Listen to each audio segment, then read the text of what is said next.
Continuing in this hadith, and this one also relates to hypocrites.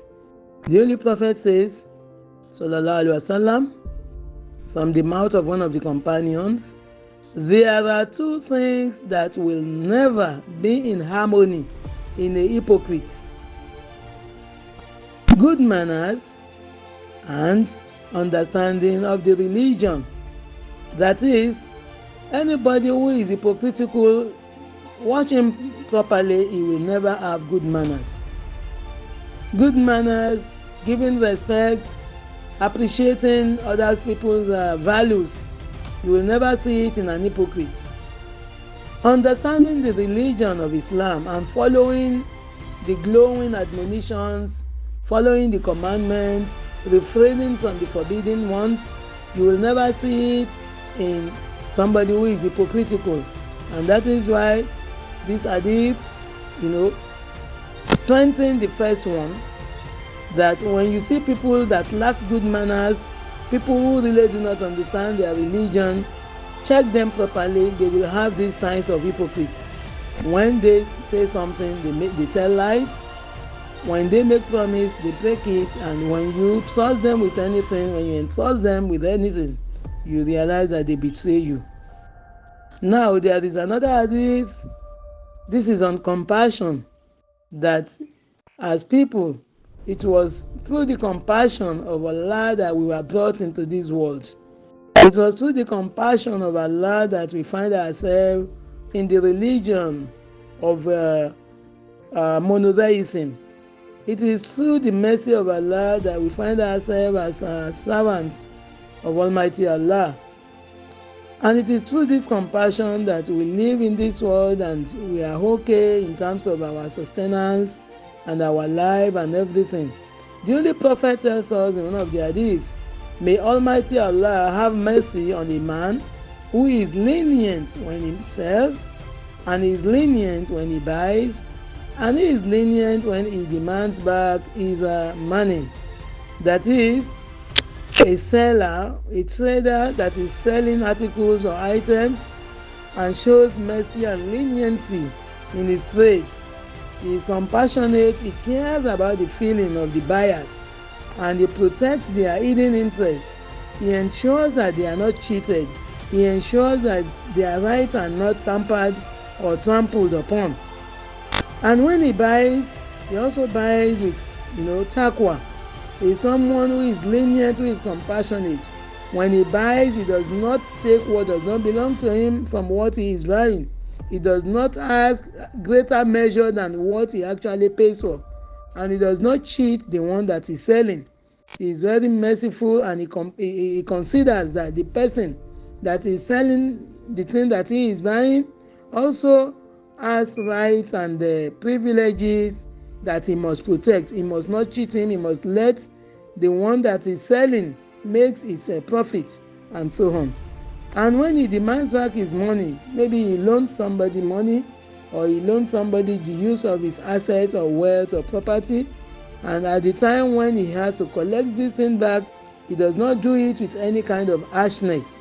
This is to encourage compassion when we deal, daily in our business and life. Whether we are traders buying, or we are traders selling, or we are lenders, or we are capitalists trying to give, loan to other people, let us show compassion, let us be merciful. This is the message in this hadith.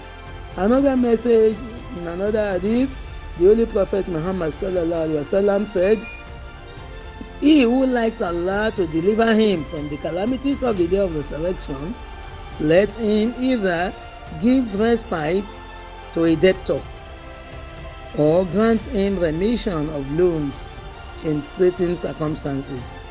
Yeah, this one is very important and is actually for the wealthy ones amongst us. Now, as a wealthy person, you know that there will be a day of calamity. Al-Waqiya. إذا وقعت الواقعة ليس لوقعتها كاذبة خافضة رافعة. There is going to be a day of calamity. And on that day of calamity, No one is absolved from witnessing that day. And it is not a lie, it is coming. The day of calamity is ahead of every one of us. On that day of calamity, some people are going to be abased, while some people are going to be elevated. Now, on this day of abasement, this day of resurrection, and you fear that day, and you are in this world now, what can you do to absolve yourself from the evil of that calamitous day and to take yourself away from calamity? The Holy Prophet tells you, let him either give respite to a debtor.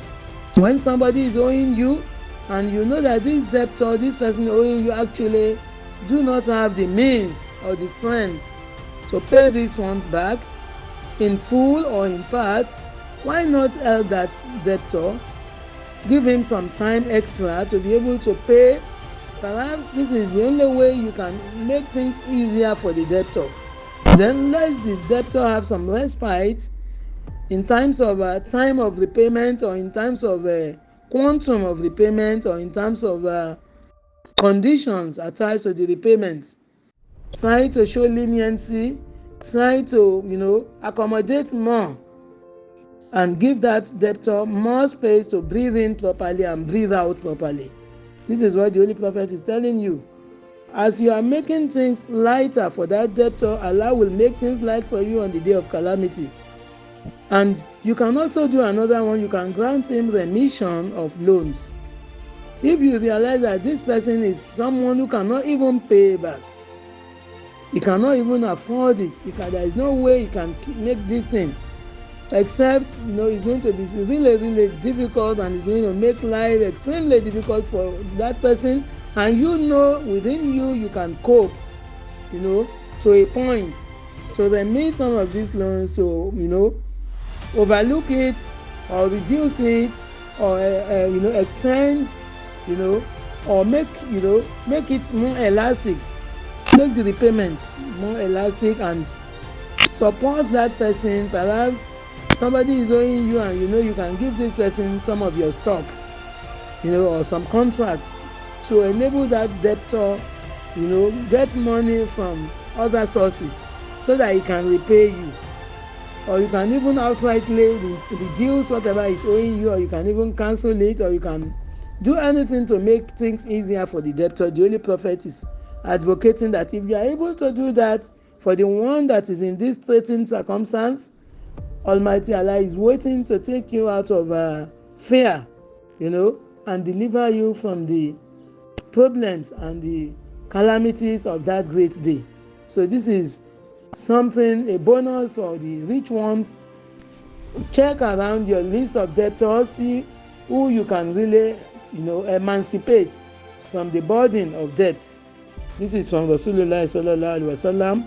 And finally, the Holy Prophet also says something concerning the need for us to show care, to be caring, to be compassionate to one another, especially when you know that someone is sick. The sick person may be your sibling, maybe your family, maybe your neighbor, maybe somebody from your college, maybe somebody you know. The Holy Prophet encourages in this hadith, whoever visits a sick person, a caller calls from heaven. MashaAllah. Every time you lift your leg and you go and meet someone in the hospital, or you visit the one that is sick in his house or in his abode, or wherever the sick person is, immediately Allah makes an angel to make a call from heaven to Almighty Allah. Look at this, your servant. He is going to visit a sick one. Write for him all the good deeds.